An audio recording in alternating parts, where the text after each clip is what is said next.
Indian army చేపట్టిన operation Sindoor గురించి మనం మాట్లాడుకోవాల్సిందే. మన దేశ ఆడవాళ్ళ జోలికి వచ్చి ఏడిపిస్తే ఎలా ఉంటుందో చూపించారు మనోళ్ళు.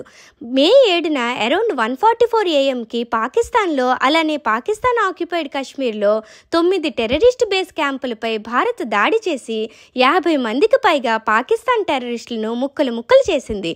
ఇంతకు ముందు కూడా అంతే. యూరీ అటాక్ జరిగిన 10 రోజులకి సర్జికల్ స్ట్రైక్ చేసి రివెంజ్ తీసుకుంది. ఆ తర్వాత పుల్వామా అటాక్ జరిగిన 12 రోజులకి రివెంజ్ తీసుకుంది. ఇప్పుడేమో పెహల్గామ్ అటాక్ జరిగిన 14 రోజులకి పర్ఫెక్ట్ ప్లాన్ వేసి మరీ రివెంజ్ తీసుకుంది. వెళ్ళి మీ మోడీకి చెప్పుకోండి అన్నారుగా, చెప్తే ఎలా ఉంటుందో చూపించారు. మన మోడీ గారు పెహల్గామ్ అటాక్లో భర్తలను కోల్పోయి నుదుటిన సింధూరం కోల్పోయిన మహిళలకు ఈ ఆపరేషన్ సింధూర్ని డెడికేట్ చేస్తున్నారు. దీనిపై మీ అభిప్రాయాన్ని కామెంట్స్లో చెప్పండి. జై హింద్. మే 7న అంటే ఇవాళ మన దేశ వ్యాప్తంగా ఈవినింగ్ 4 to 4:30 వరకు మాక్ డ్రిల్స్ అనేవి పెడుతున్నారు. అసలు ఈ మాక్ డ్రిల్స్ ఎందుకు పెడుతున్నారో తెలుసా? పెహల్గామ్ అటాక్ తర్వాత మే 7న మన ఇండియాలో 244 సివిల్ డిఫెన్స్ జిల్లాల్లో మాక్ డ్రిల్స్ పెడుతున్నారు. 1962 ఇండియా చైనా వార్, 1965, 1971లో ఇండియా పాకిస్తాన్ వార్ టైంలో కూడా ఇలానే మాక్ డ్రిల్స్ పెట్టారు. 54 years తర్వాత మళ్ళీ ఇప్పుడు పెట్టబోతున్నారు. ఈ మాక్ డ్రిల్స్ పెట్టడానికి మెయిన్ పర్పస్ ఏంటంటే, ఏదైనా డేంజరస్ సిచ్యువేషన్ని ఎలా గుర్తించాలి, మనం ఎలా ప్రొటెక్ట్ చేసుకోవాలి, మనతో పాటు ఇతరులను ఎలా రక్షించాలి, ప్రాణ నష్టం జరగకుండా ఎట్లాంటి జాగ్రత్తలు తీసుకోవాలి, మనం ధైర్యం కోల్పోకుండా ఎలా స్ట్రాంగ్గా నిలబడాలి అని, సెల్ఫ్ డిఫెన్స్ ఎలా చేయాలి అని ప్రజలకు నేర్పిస్తారు. అలానే బ్లాక్అవుట్ లాంటి వాటిపై ట్రైనింగ్ని ఇస్తారు. అందుకే ఈ మాక్ డ్రిల్స్లో సైరన్ మోగించి ప్రజల్ని అప్రమత్తం చేస్తారు.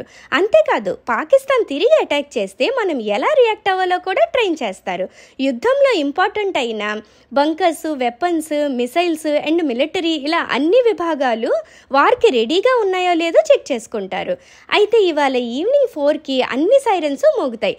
Police sirens, fire sirens, industrial sirens, patrol vehicle యొక్క సైరన్స్, ఇవన్నీ కూడా 2 minutes కంటిన్యూస్గా మోగుతాయి. సైరన్ మోగగానే ఈ 5 points అందరూ గుర్తుపెట్టుకోండి, చాలా ఇంపార్టెంట్ ఇవి.